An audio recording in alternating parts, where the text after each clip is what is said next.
central nervous system.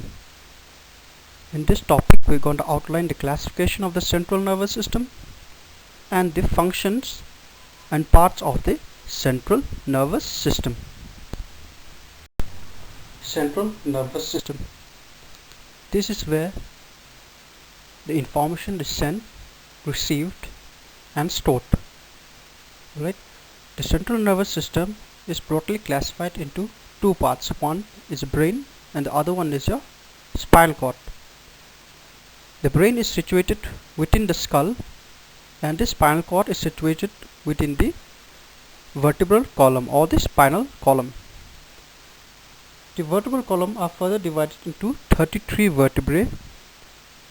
Namely, we have the cervical vertebrae, C1 to C7, thoracic, T1 to T12, lumbar, L1 to L5, sacrum, 5 but fused, coccyx, 4 but also fused. Brain is part of the central nervous system. The brain is one of the largest and the most complex organ in the human body. It is made out of billion nerves that communicate in connection called synapses. The brain is the master organ of the body. It takes all the information relating to the body, internal and external environment, and produces an appropriate response. The average adult brain weighs about 1.3 to 1.5 kilogram, and in terms of length it averages around 15 centimeters long. The brain is situated in the skull or the cranium and floats in the cerebrospinal fluid. Now coming to this diagram, we can see the brain is divided into three main regions, that is the forebrain, midbrain and the hindbrain. Under the forebrain we have the cerebrum, thalamus and the hypothalamus. And beneath the hypothalamus we have your pituitary gland. That is followed by your midbrain and then your hindbrain. The hindbrain composed of your pons, medulla and your cerebellum. And then we can also see there's a spinal cord. The spinal cord is nothing but an extension from the medulla. Remember that brainstem is composed of the midbrain, pons and the medulla. Now let us discuss the parts of the brain.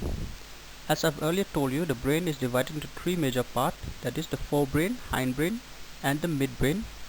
In this slide we're going to talk about the forebrain. The forebrain consists of three major parts, that is the cerebrum, thalamus and the hypothalamus.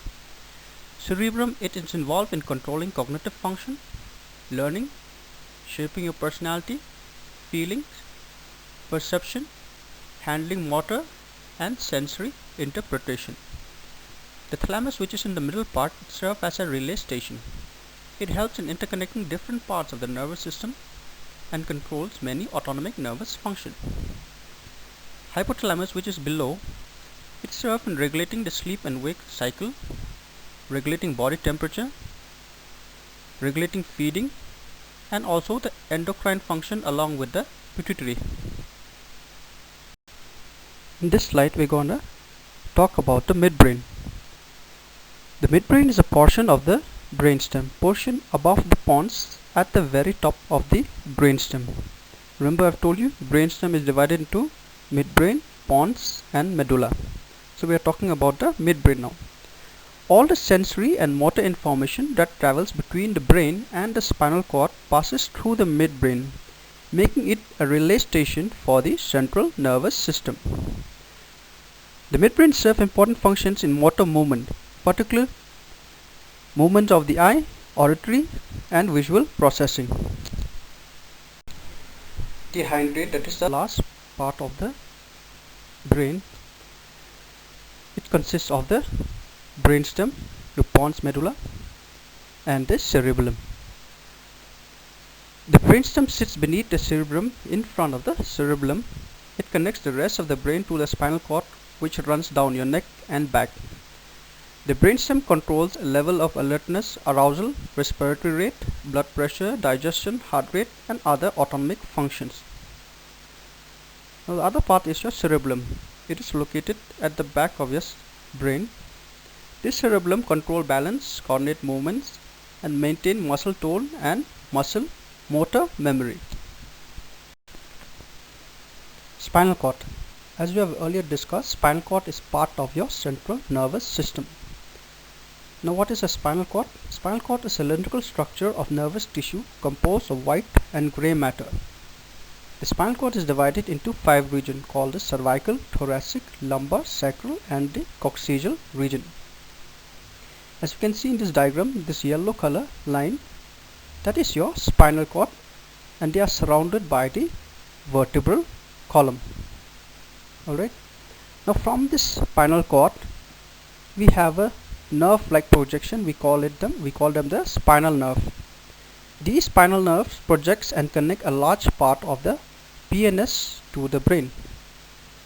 Altogether we have 31 pairs of spinal nerve.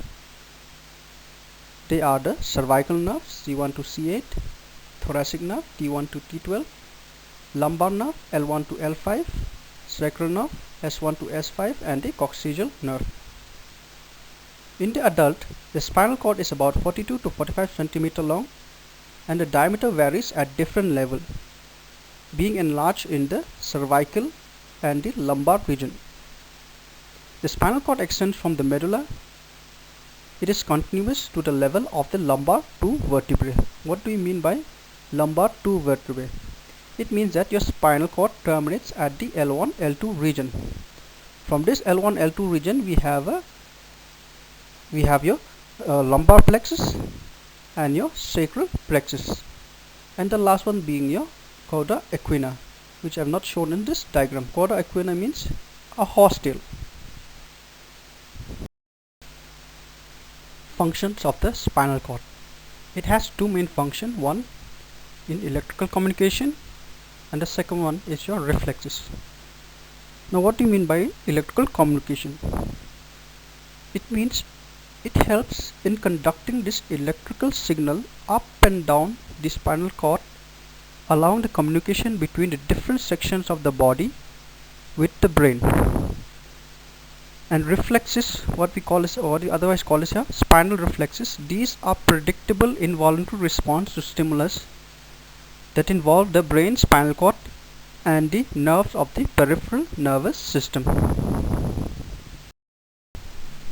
Thank you.